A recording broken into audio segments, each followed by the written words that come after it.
No, I'm over here, to your left. I'm the hanger. The hanger. There you go. There he is, that handsome devil.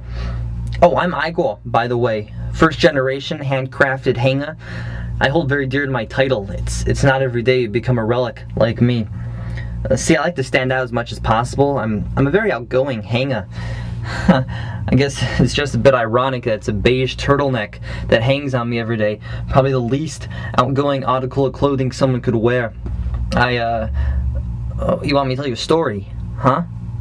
Okay, yeah, sure. Alright, here we go. This was about 5 years ago. I was being shipped over to the US from Scandinavia. I ain't a typical made in China hanger.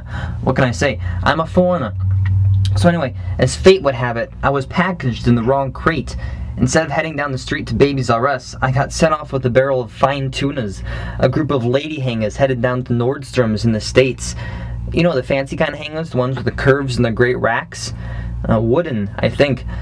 So here I am, accidentally tossed in at the bottom of this crate, just a sheet of wax paper separating me from 13 hours of a glorious revolution, as I like to say.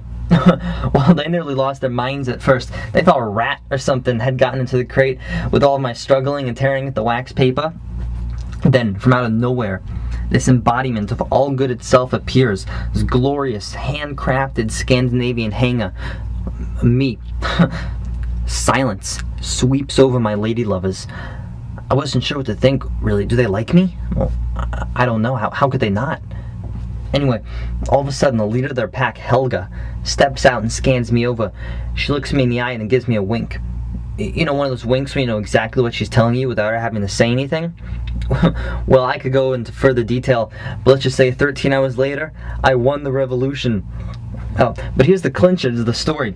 Turns out the Dame Helga, she's my